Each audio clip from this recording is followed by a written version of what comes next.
Welcome to M&G Agency Live, your go-to podcast for creativity, insights, and now a spotlight on the amazing businesses we work with. This series is all about celebrating the people behind the brands, diving into their stories, achievements, and what makes them tick. From the inspiring journeys to future plans, we'll be shining a light on the local businesses driving our community. So, whether you're here for marketing tips, entrepreneurial insights, or just curious about what goes on in the world of business, you're in the right place. Shall we get into it then? Oh, heck yes. Welcome back to another episode of M&G Agency Live. Meet the Client. This is episode 10, Amy. Can you believe that? Absolutely crazy. Episode 10 already. Wow. So last time on our podcast, we caught up with Bronson Larkins from Wellveen to talk all thing offshore well intervention. And today we're chatting to Martin Suttie, chairman of First Tech Group, a name you'll likely recognise if you spend any time in the energy sector. Yes, so with interests across engineering, marine and manpower services, the First Tech Group includes companies like First Marine Solutions, a brand we've recently had the pleasure of working with. Martin, welcome to the podcast. Hello. Thanks very much for having me. Have you had any previous podcast experience? Absolutely zero. So, That's good. That's what we like. well, hopefully your listeners not turning off. So. No, not at all. We will have a lot of fun as we always do. Look, let's start firstly, for anyone who maybe isn't familiar, tell us a little bit about First Tech Group and the businesses that sit within it. I know there's quite a lot to cover there. Yeah, there is a lot, and it's a lot harder than it used to be since we've done 3 acquisitions in the last couple of years. So, wow, okay. The business has grown a lot. Well, the group's grown a lot. So we've got 8 companies across the group. Okay. And they're not really designed to work as a group. So the 8 companies are pretty separate. And they've all got their own management teams. And the group's experienced huge growth over the last couple of years. So about 3 years ago, we were 120 people. We're now 400 people. Wow. That is incredible growth. Can you name all 8 businesses? I can name all 8 businesses. Very Would good. you like me to do that? Okay. We'll go for First Marine Solutions, Mooring Systems, Andrews Survey, First Subsea, 4, First Integrated, 5. Tusk Lifting, North Sea Compactors, and First Competence. Very Wow, good. that was great. Off the top of your head. Done. Yeah, well, I do work with them all. Do you have... I can name all my kids as well if you want. Is there 8 of them? I struggle with that, and I've only got 2.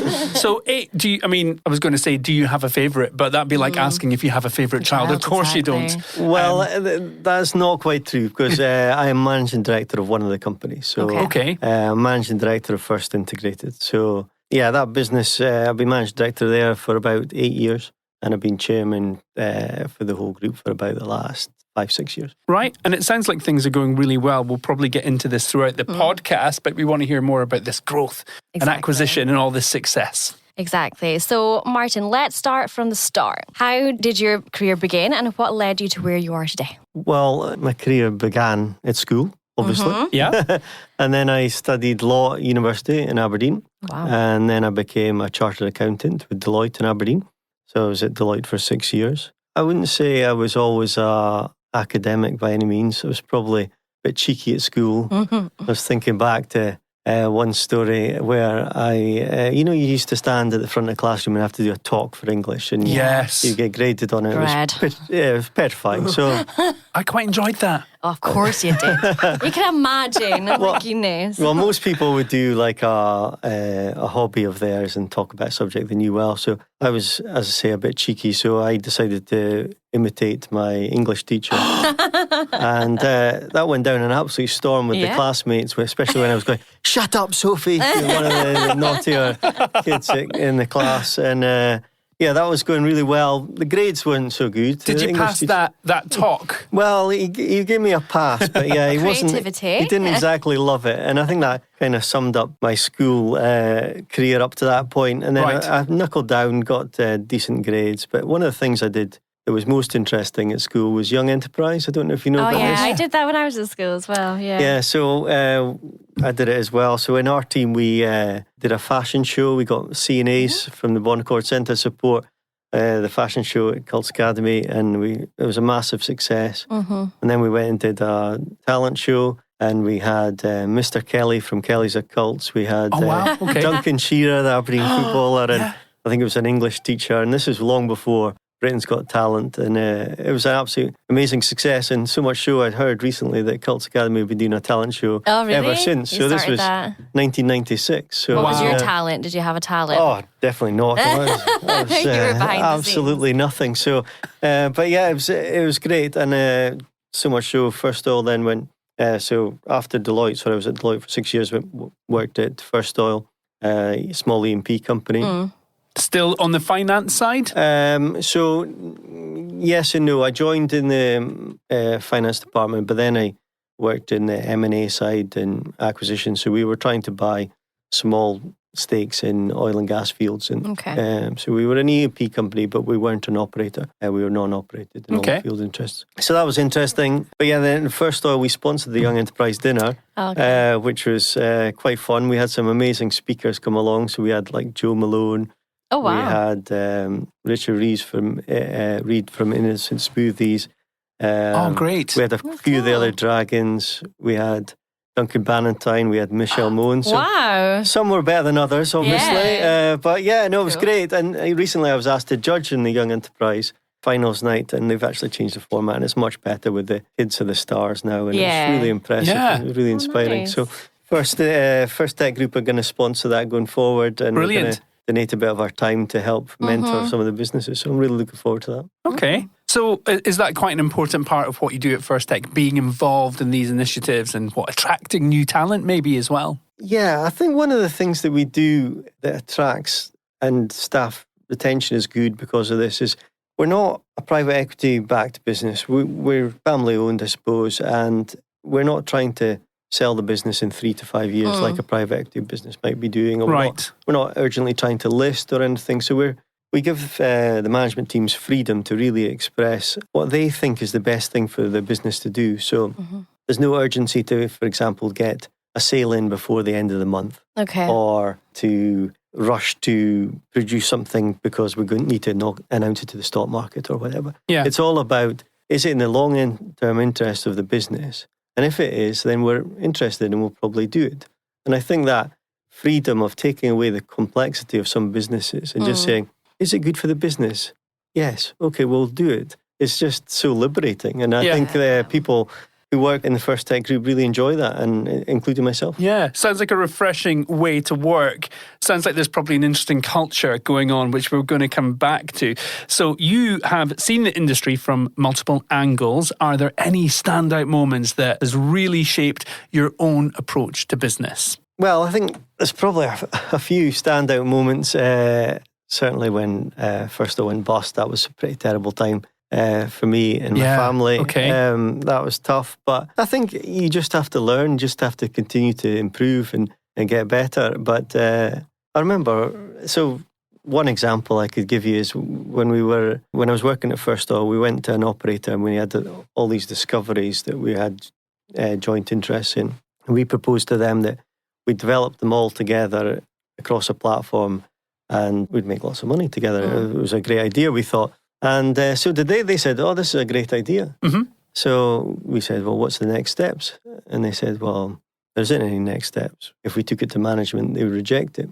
So I kind of wondered if I hadn't picked it up correctly. So I said, what? So my boss explained it to me and I said, but if they believe it, then why aren't they going to do it? Why aren't they suggesting it? I'm missing the point too. What happened? So, well, then I was a bit rude, as I said. I was a bit cheeky when I was at school and still have that trait in me. Right. So I said, well, why do they work here? Like, so if you value your opinion so little, or your bosses value your opinion so little that they're not willing to even hear your point of view, then that must be really demoralizing in your job. Yeah. But also, does the management really want people that work for them? They're not really expressing their opinion? No, of course not. All senior managers don't have a monopoly on good ideas. So to have other people present good ideas to them, even bad managers normally claim that as their own. But, you want ideas. And even from my point of view, sometimes silly ideas present the opportunity of turning that into a really good idea. Yeah, sparks an idea, Yeah, because you start thinking more deeply about the topic and then you kind of come up with a better idea. So definitely a big part of my leadership style, I suppose, if it gives it a grand title, but is to give people the freedom to express their opinion, come up with ideas. And that goes from the guys that work in our workshop at First Integrated. I will say to them, when we're talking about our values, if you're moving a box from one side of the workshop to another side of the workshop every day, well, query that. Why didn't the boxes start at the other side of the warehouse? Fair. It's just like you're in a better position than the senior management team to spot these inefficiencies. It's just obvious. And that's, I guess, really shaped how you like to do business, therefore working for a group like First Tech Group, where you get the autonomy amongst your staff and teams, and it seems to be encouraged. Yeah. So you're obviously involved in many different businesses at the moment.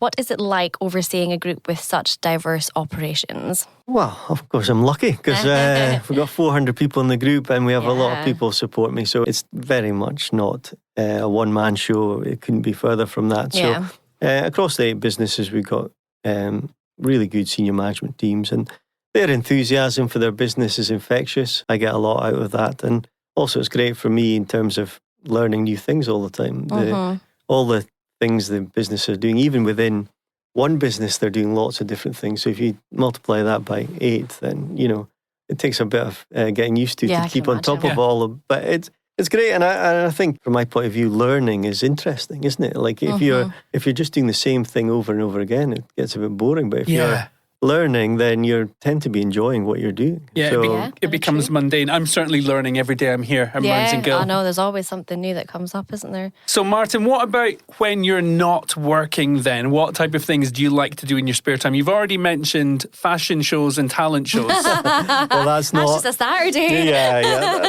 That's long in my past, fortunately. So, I've got 3 youngish kids, so they'll soon be 13, 11 and 6. So, and my wife's got a very busy job as well. So, a lot of chaotic times at home. So, just last week I was rushing to get the youngest 2 out of the house. My wife was working in London, getting them to preschool club. I had them both in the car, and then I was like, I don't think I've seen Zoe this morning. Stop it. No. So, she's gets herself to grammar school, Aberdeen Grammar School. But I thought, I better just run and check she's left. Or awake. Correct. So fast asleep in her bed. I was like, So I got 3 great kids and they really help me when my wife's away. But it can be a bit chaotic. I love it that you just fully owned up to losing one of your kids during the morning routine, Martin. She was the oldest one. That's not quite surprising. Yeah, well, that's a good point. It's easy to prioritise Hugh, who's only 6. Just to make it down 6. He needs you a bit more. Yeah. Okay, so let's have a look at the group and break it down a little bit. So what are some of the key focus areas for the businesses under First Tech Group? So I said there are 8 separate businesses, but they probably do go into smaller buckets potentially. So First Marine Solutions and Mooring Systems and Andrews Survey work quite closely together. Okay. So the traditional FMS business was renting chain and anchors to mobile drilling rigs. I've learned a lot about anchors and mooring systems since working with the guys at FMS, by the way. Blown my mind. There's so much in that. Yeah, I can really imagine. Interesting. Yeah. It's quite important. Keeping things in the same place. Well, if you think it's important for drilling rigs, think of putting the Eiffel Tower offshore and saying, can you make this float? And that is what floating wind turbines is basically. So we're spending a lot of money and time on floating wind and bringing more to the table for that, because if you think about fixed wind, there's not a lot of elements that cross over with oil and gas, but the subsea sector for oil and gas is a huge element of oil and gas, but it's also a huge element for floating wind turbines. So you've got the cables that come down from the floating turbines, you've got the mooring system. As I say, you've got these things that are the size of the Eiffel Tower, you put a sail on it, and then you found the harshest environment you can find, and then you put it there. So that is tricky. We've got huge mooring knowledge across FMS and mooring systems, so we have a lot to offer on that front. So we've set up our own R&D team in Glasgow, which works almost solely on renewable projects, so consulting for the operators. We've got Steve Broadbent, who you've been working with, who is working with another guy to develop the moorings, develop anchoring solutions. I'm going to talk a little bit about that later, probably. Okay. Our sand pit, that I call it. I'm probably meant to call it something else, but anyway, the advantage of being the boss, you can get away with these things. And then we recently in February bought Andrew's Survey, so that business is a substantial business. It's actually been going 47 years, so we talk about longevity and forever in the group. Exciting to bring that company into the group as well, because we have a long-term view for that business as well. So that's involved in site surveys and positioning work for vessels, etc. So floating wind's going to be exciting for that part of the business, the group in particular. Then we got First Subsea, which is a business based in Lancaster. About 3 years ago, it had 27 people. It's now got 100 people. It does mostly cable protection systems for fixed wind. So you got the turbine that's in the seabed, and then the last bit of the turbine, you need to get the cable out of that tower and into the seabed. So you need to create a bit of a curved nature. So we've produced our own polyurethane there, and we designed the connections device for that. But their traditional business was mooring, subsea mooring connectors for FPSOs. And that's kind of coming back a bit. They're doing a bit of a project on that now. And they also do internal lifting tools, etc. So that's First Subsea. They're also excited about floating wind because they provided the platform mooring connectors for Wind Float Atlantic off the coast of Portugal, and also the Kincardine wind farm off the coast of St Havens. Right. So, floating wind's a big part of where we're going, I hope. Yeah. Okay. Obviously, the industry is still in its infancy, but I hope we'll get there. And the really exciting bit for me is, as a proud Aberdonian, I think it's a service, skill set we can export around the whole world. Yeah. If you're in a non-landlocked country, then you have the opportunity to put floating wind turbines in. Fixed wind's not so much, because a lot of the seas just have a sheer drop-off, so you can't do fixed wind in a deep sea in state. So, and if you haven't had oil and gas, you've not had that opportunity to generate electricity from your sea. It's exciting. I think it will happen. I'm pretty confident it's going to happen at scale. So an exciting time for you, but also an exciting time for Aberdeen, where we are, the opportunities. Yeah, as we move through this transition. So I'm not through all 8, unfortunately. So keep going. Keep going. Yeah, I know. It's a pain speaking to me about all 8 business. I understand that. Hopefully it's not a pain listening to it. No, but not at all. Anyway, so First Integrated is a business that's been going a long time, and based in Aberdeen. I'm the managing director of that business. We've got about 20,000 rental items in our fleet, so typically small. Wow, okay. Typically small bits of kit that go offshore to help scopes of work. But in July last year, we bought a business called Tusk Lifting. So they have about 10,000 items in their hire fleet, and they have bases in Teesside, Hull, Liverpool and Glasgow. So it diversifies our business. The two businesses are very similar, pretty similar rental fleet, although First Integrated do a broader range. So we'll do power tools, ATEX lighting and painting, blasting equipment, etc., whereas Tusk's more just on the lifting side. So opportunity there potentially to take our wider range of services to Tusk Lifting over time. We also, a couple of years ago, bought a business called North Sea Compactors. Right. So that's basically a 10-foot container with a pneumatic plate, brings the plate down, compresses the waste to about 10% of its previous size. Okay. So I don't know about you guys, but if I get a skip to my house, I fill that in 2 hours. Yeah. You just launch stuff in and it's full. There's nothing to compress it. No. Apart from Dad jumping up and down on the wheelie bins. Do you not have a wheelie bin tool though? I have a bin compressor. Yeah, Amy. that's why I was just about to say, I've seen a photo and you looked really Best tough thing I ever bought. Anyway, that's like a smaller scale version. Well, exactly. Very similar. So that is a nice business we bought a couple of years ago, and it's doing well. And then last but by no means least, we got a business called First Competence, which traditionally send people offshore to help with lifting operations, keep everybody safe, make sure they're following the processes, etc., providing that expertise offshore. But more recently, they've got into virtual reality and animation. Oh, cool. So they're able to recreate accidents in virtual reality, or they've got various different scenarios that you can go into. So you can go up into a basket and in the middle of a jack-up rig. Wearing a VR headset. Yeah, okay. Wearing a VR headset, so you feel like you're offshore, which is great because I've never been offshore. And you experience the vertigo of looking over the basket as you go 100 feet in the air. They actually had a great one on confined space entry. So they had a stand at Safety Expo last year. It was relatively early on. They said, Martin, you haven't tried this confined space entry one yet, have you? I was like, no, okay, I'll put on the headset. So I'm trying to get through these tight spaces in this virtual environment, and then you have to go below this height. So they're like, oh, you're going to need to get down on your knees on this bit. So I was like, okay, yeah, I'll get down on my knees. And then, bear in mind, I'm in the middle of an exhibition at P&J Live. So I was like, yeah, okay. Anyway, so headsets on. And then like, oh, that next bit, yeah, you need to go lower. I was like, I'm already on my knees. Yeah, you need to go on all fours. So it's like, okay, all fours. Next room, yeah, you need to get lower. I'm like, how low can I get? Yeah, you need to go on your stomach. So I'm like, flat on my stomach. So I'm basically crawling across the room. And of course, take the headset off. 50 plus people around me. Yeah. It's on LinkedIn within minutes. I love it. So yeah, good fun. Good, yeah. But the virtual reality thing is exciting. I'm really excited about what we can do with that. Absolutely. All right. So that was really interesting to hear these focus areas. Yeah. Can I just check? Have we done all 8? Yes, we've done. We have, right. Okay, let's move on. A lot. I wanted to ask you about, so we have these 8 companies within First Tech Group. You've kind of touched on this, but what would you say the shared values are that link all the companies together? So you might have seen a recent video I did on LinkedIn where Emma Dressel and myself, were at a whiteboard and we were talking about, we're called First and we're built to last. And that was really specifically about First Integrated, but it does kind of sum up the group as a whole. Yeah.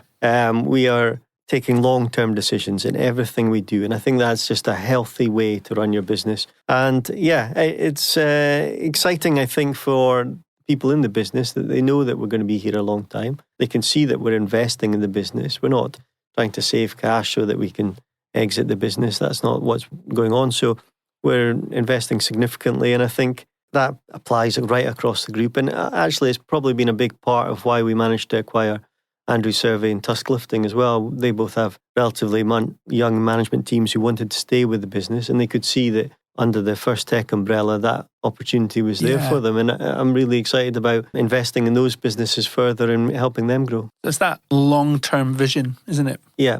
And remove the noise. Like bureaucracy for bureaucracy's sake. You know, that's the problem. Businesses get really big and then they have too much interference from the person that knows how to do their job and knows what the business should be doing. And I think that you want to keep that. You want to keep that entrepreneurial spirit in as many businesses as you can. So First Tech Group, rather than shouting about it, you kind of quietly go about your business, making acquisitions. Well, maybe we shouldn't be doing it so quietly, and hence why I'm on this podcast. That's why we're here. Yeah, I think that's right. I think probably traditionally, go back to our first oil days, we didn't have customers. Yeah. So we didn't need to get out and about and tell the man on the street what we're doing. But that's not the case now. I think, if you've got a warehouse or people working in overalls or sending people offshore, then you're a potential customer for First Integrated. And if you've got a vessel or you've got a drilling rig or you've got a platform, then you're probably a potential customer for FMS. So, there's across Aberdeen and the wider world, we've got a lot to offer, and I think we probably do need to do a better job of shouting about that. Okay, well that's what we're here for at Mearns & Gill. Yeah. So with the group of companies, how do you approach and encourage collaboration across such a wide group of people and expertise, I guess? Yeah, so collaboration's just not such a key focus of ours. Maybe it should be, but I think it kind of touches upon what I was just saying about let's not get business too complicated. Yeah. So the people in FMS should focus on FMS, and the people in First Subsea should focus on First Subsea. If we can work together, then great. That's brilliant. So, for example, one of Tusk's biggest customers is now First Subsea. Now, I love to hear that, and that's great. But it's not why we bought Tusk to service First Subsea. That isn't the way we do it. And I think it's important to kind of keep that well understood across the group. It's not.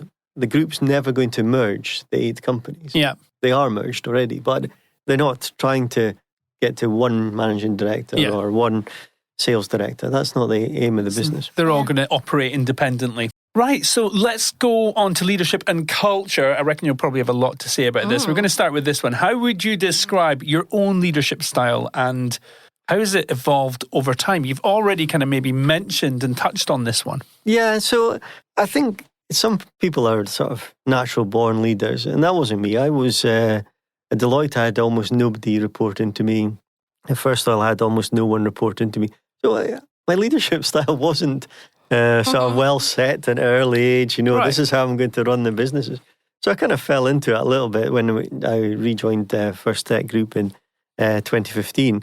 But I think the important thing is that you continue to try and get better. And I think that's an example that maybe some leaders, I can understand why they might forget to do that. You get to the top of the tree and you've got to sort of think, well, I'm doing well here. And my leadership style is, if I'm still trying to improve, then hopefully that cascades down the business. And if as individuals we're trying to improve, then probably as businesses we're trying to improve. And that, I think, is a sort of relatively simple way of explaining that we are very much for a continuous improvement. And I think also stepping outside your comfort zone. So on LinkedIn now I'm doing videos which are not very good. I would disagree. I think they're great. I think you're pushing out content that showcases what the business does, but we're also getting to know you, which is important. It's your personality. Absolutely. And I think that is the point that I do like about it. It's not so polished that people don't get to see me. We've published a nice one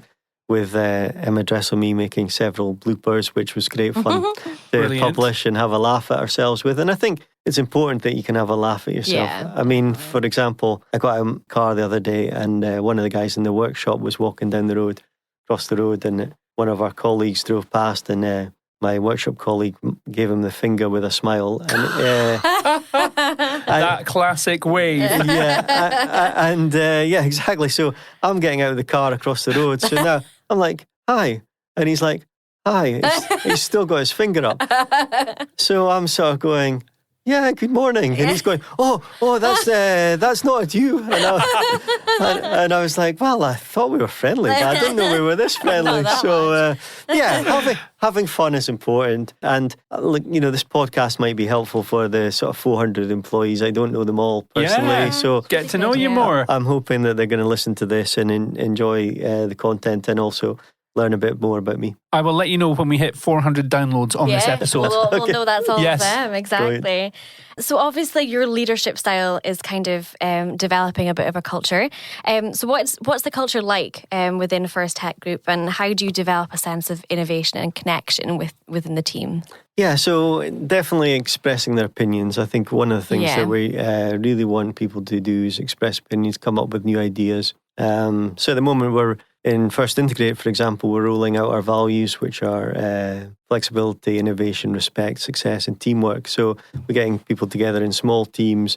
We talk about what the values mean to them. And that's been a really nice success. We did it as a senior management team, first of all, and we enjoyed it. And I think we enjoyed spending time together and talking about non-specific, this is today's tasks. Yeah, sort of a higher level view of where we want to take the business. And I've enjoyed that myself, and I think rolling those values out to the people will stand us in good stead over time. Yeah, absolutely. It's great when you've got those days to kind of work on your own strategy. Yeah. And as you say, step away from the day-to-day and focus on things you don't get to look at. It's really important as well. So what lessons have you learned as a leader that you would maybe pass on to someone who's listening, who's just starting out? Well, I think having fun. I think you can put a lot of pressure on yourself. You can take yourself too seriously. So yeah, definitely having fun. As I say, the bloopers video with Emma showed that we can have a lot of fun in the workplace. And I just think business is complicated, but if you have fun, you just simplify things. You just take a deep breath. Actually, a lot of the problems aren't as big as they maybe first appear.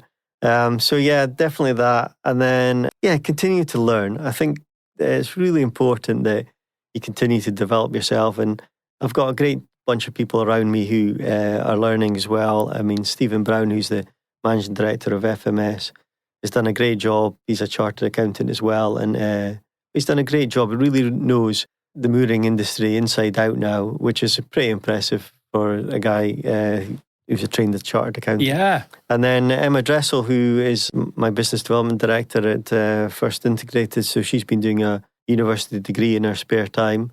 And it's been great for me because she's pushing to learn more and she's asking me lots of questions. A few months ago, she came in and said, do we use the 7 Ps in marketing? Oh, I did that at uni. I remember them. Yeah. Okay. Well, you guys are well advanced than me. I don't think I to do it now, though. Yeah. She was incredulous. I hadn't heard of the 7 Ps in marketing, but I was like, I didn't read every textbook in the world. Yeah. You know, I don't know these things. So that challenges me to learn and develop. Yeah. And I think, as I say, doing these podcasts and doing videos is an example I'm trying to set to people that go outside your comfort zone, put yourself out there, and you never know what happens. Yeah. Sounds good. Interesting, good advice. Let's take a look at the industry. What do you think has changed the most in the energy and engineering sectors over the last decade? Well, I might change this question a little bit go for it. What are we doing that's changing the way engineering things work? So I love it when they just make their own questions. Yeah, like this is your podcast after all. Just write the script.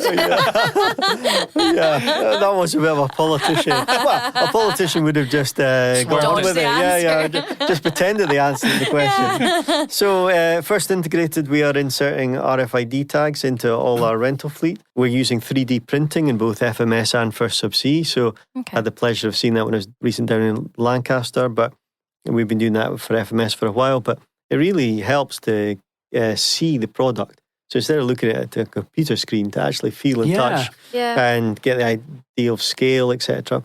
Okay. So that's great.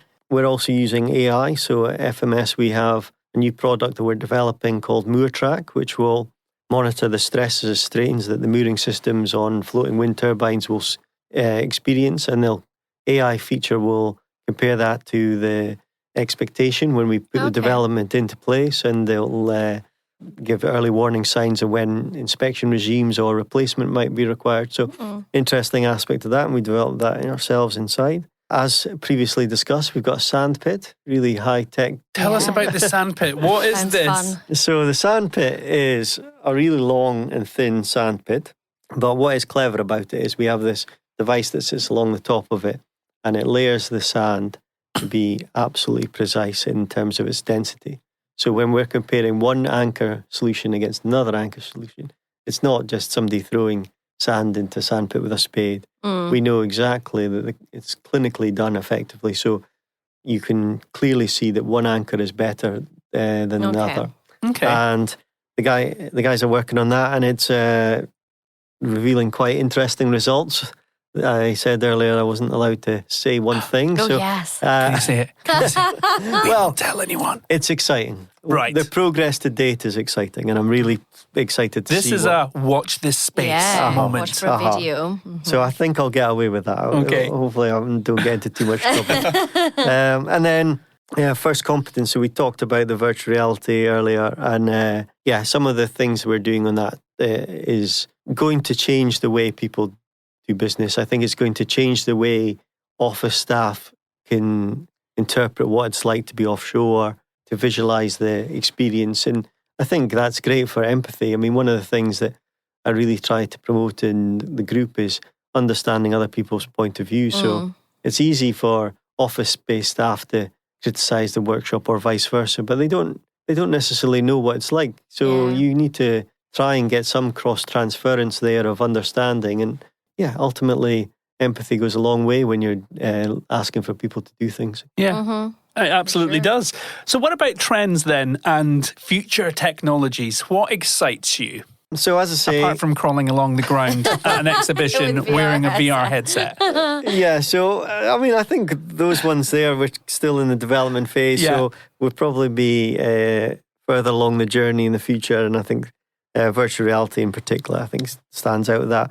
But I think also the technology in a broader sense that excites me the most is floating wind, because if you think back to, or this is before my time, but the Texans came here in the 1970s and there was cowboy hats wandering along Union Street, etc. And what I think is a possibility, I'm not saying by any means a certainty, is we could have a similar thing where the Aberdonians are going all around the world to explain to countries how to put in floating wind turbines. In kilts. Not in kilts. Well, maybe kilts. Maybe they're exporting Rowies, who knows? But, Yes, get the Rowies worldwide. But either way, we're there to take the lead on that. yeah, I think we could be. Yeah. And I think it depends on a lot of different circumstances. Floating wind is not without its challenges. We need to work hard as an industry and a country, I think, to make sure that these projects happen. But Yeah. we've got a good chance. We've got an excellent world-class subsea sector, and that is one of the things you definitely are going to need to make floating wind a success. And therefore, if we can make a success of it here, we're going to make a success of it lots of other places, I think. Yeah. Yeah, So sounds like we're it. moving nicely segmented onto well some done. questions about where you are globally. Okay, so with the group's involvement in the projects around the world, how important is the global mindset? Yeah, it's a really interesting question, this, because of the 400 people we employ, 400 work in the UK. So we don't have a big global footprint, but we Okay. do work on a lot of projects overseas. So it's kind of a double-edged sword, because one of the things I think is an opportunity for First Tech Group is still here in UK. I think a lot of people are diverting their attention overseas. We're still investing here, and I think we'll probably continue to grow quite substantially here. But that's not to say that there isn't great opportunities overseas as well. We are in the process of setting up a couple of branches. I can't tell you anything about that yet, but we will be setting up overseas. And, you know, the oil and gas industry is booming around the world, and that's one of the big frustrations for people in the oil and gas sector at the moment is Aberdeen could be doing really well at the moment, but Yeah. the tax regime doesn't allow us to have the same excitement as they do in other basins, which is very unfortunate for us, but I think there's still an opportunity for us here. But as I say, there's lots of opportunities around the world as well, and we are getting more and more interest in that. But even from here, at the moment, we are working in projects in Brazil, in India, in France, Asia. Yeah, we're doing a lot of different worldwide projects from the UK, and I think that'll continue more and more. Africa's has always been an important part of the oil and gas supply chain in Aberdeen, and we continue to do quite a lot of work in Africa as well. What do you think Scottish businesses bring to this international market? Well, I'm maybe not the best person to ask this question to, but I think we bring longevity, credibility. We're tried and tested. The industry's been going a long time. Yeah. And yeah, we've been exporting our services from Aberdeen for a long time. So yeah, we are respected around the world. And I think that opens doors for sure. Okay. And are there any particular regions or sectors that you see major potential in? Well, if you're in oil and gas, everybody's talking about Guyana and Suriname. So that's obviously a hugely exciting basin for the oil and gas industry, and they've had massive success there. But yeah, I mean, oil and gas is, as I say, pretty much booming most of the places around the world. So yeah, there's definitely opportunities. We're going to expand into other areas as well. So Asia is exciting. We regularly go across to Asia, especially on the FMS side. So yeah, we are going to continue to grow our international presence for sure. Sounds like it's all going on right. Let's look to the future then. Looking ahead, what is next for First Tech Group? Well, one of the most exciting things about First Tech Group is we've got organic growth. As I said earlier, we've gone from 120 people to 400 people in 3 years, something like that. And 100 of those is through acquisition. So a huge proportion of our growth is organic growth. And I would expect that to continue, and probably even more so in the two businesses we recently acquired in Tusk Lifting and Andrew Survey. So, for example, Tusk had 33 people when we acquired it in July. It's now got over 50 people. So we've basically added 50% to the business in 9 months. So, and that'll continue to grow. We are really excited about where we're going with Tusk. And, sharing the rental kit, etc., will only enhance that. And then Andrew Survey, they've never been busier. They look after vessels that go all around the world. So yeah, we have a lot of organic growth to look forward to. And yeah, we'll of course continue to look at M&A to see if we can buy other businesses. But the great thing about it is we've taken this long-term view I keep talking about, but so we're not under pressure to buy a business. If it's the right business, if it's the right fit, and because we're growing as a group anyway, there's no rush to buy a business. If there's a good opportunity, we'll take it. And we've certainly found two belters in Andrew Survey and Tusk Lifting. Good. Great. Yeah. And are there any big goals or projects in the horizon that you can share with us or are allowed to share with us? Yeah, they're probably the single biggest one. I don't know why I've taken so long to mention it, frankly, but the sandpit thing is part of the development of anchors. So drag embedment anchors have been largely the same since the 1970s. The guys are developing something that is going to hopefully revolutionise that sector. And yeah, I'm massively excited. I mean, Wow. what a buzz that'll be. When if you're we talking can- about actually changing the Yeah. sector and kind of Yeah. like So the what blows my mind is, you're making these Yeah. groundbreaking pieces of equipment. Yeah, I mean, it blows my mind as well. I mean, it's so exciting that we can potentially do that. And, look, it's R&D, so it might not work. But, great to be involved in. Yeah, And I think that's the thing that we offer as well, because we're not rushing we must make this profit number in the year. We can take these sort of longer term views and say, right, let's spend some time, let's do this properly. So let's do the sandpit properly. Let's do the design properly. Let's do the testing properly. And all that plays into our favour. We've got the consultancy bit in Glasgow as well that allows us to get access to the problems that floating wind present. We can then use that in our R&D work to develop the right solutions for that. So yeah, I'm absolutely buzzing about that. I can't hide it. Good. You've given us a really nice, rounded picture of what the group's all around. We're going to move on to the next part of the podcast now, Martin. If you have listened to the podcast before, you will be aware that there is a feature that we like to do in each podcast that is called Inspiration Corner. Yeah.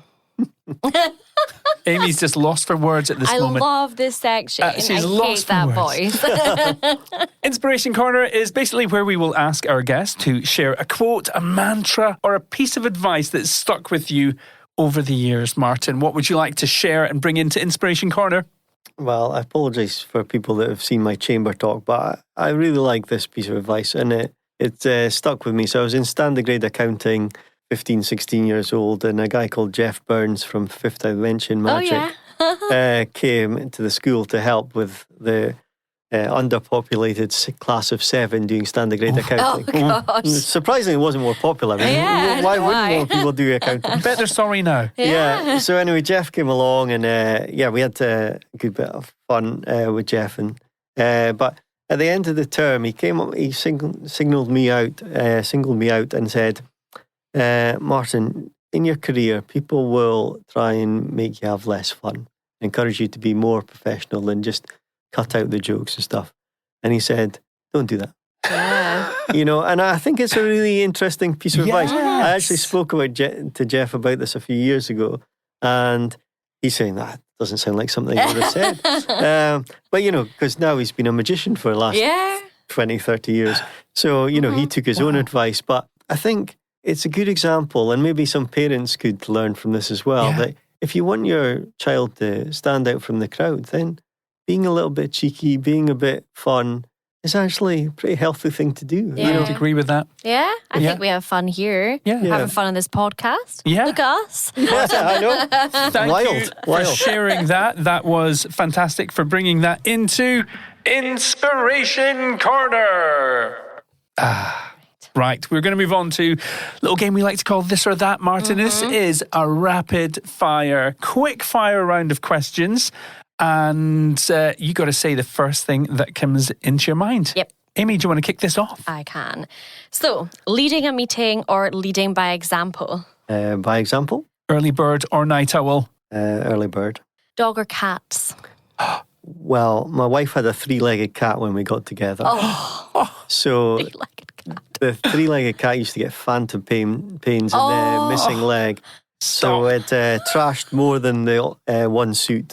So on that basis, definitely dogs. No. Good answer. I agree with That's the right answer. Even after the sad story about the cat, Amy would not let you say cat. So well done, Martin. Right, engineering plans or spontaneous problem solving? I love a whiteboard, so let's go spontaneous problem solving. Good. So, rapid growth or steady innovation? Well, it's obviously both, isn't it? That's the dream. I think so. Yeah. Okay, we'll accept that. Pineapple on a pizza, yes or no? Absolutely, yes. I don't know why it's a I'm debate. with you. I'm with you on Absolutely it. brilliant. I don't mind it. People are missing out. Sweet and savoury is weird. Fabrication workshop or boardroom brainstorm? Probably got to go boardroom, I suppose, given my background. Design equipment for Mars or for the bottom of the ocean? Well, I mean, given the subsea sector we're involved in, I think it'd be criminal if I didn't say bottom of the ocean, but I do like a Mars bar. Yeah, all right. And who's to say you might not expand to Mars given the longevity and future goals? Well, who knows? Who knows? Last one, high-vis every day for life or only be allowed to wear formal wear on site? Either's fine. I enjoy going out into the workshop. I think it's a good laugh. I get to meet people I wouldn't normally meet as well, and they always look after me when I go out there, so either's fine, but I don't mind formal wear either. Where do you get these questions from, Amy? This Unbelievable. was not me. There were tongue twisters as well. So there we have it. We're almost out of time. Martin, it has been such a pleasure having you on the podcast today. Thank you so much for sharing your journey and giving us a deeper look into First Tech Group. If anyone would like to find out a little bit more about First Tech Group or even connect with you, how can they do that? Well, if they've made it this far through the podcast, they deserve a connection on LinkedIn. So definitely feel free to connect with me on LinkedIn. Otherwise, all the companies have websites and we're based in Aberdeen, so it's not difficult to find. Yeah, okay. Exactly. Okay. So as always, if you'd like to know more about what we do at Mearns & Gill, you can find us on Instagram at Mearns Gill, Facebook, LinkedIn, or visit us online. Also, please make sure you hit the subscribe button on your podcast platform so you don't miss the next one that comes up. Next time, Amy, we're going to be doing something a little bit different. Yep. We will be wrapping up Series 2 with our very own MD. Mike Wilson will be on the podcast for the finale. Best behaviour. That is next time. We'll catch you then. Thanks again, Martin. Thank you.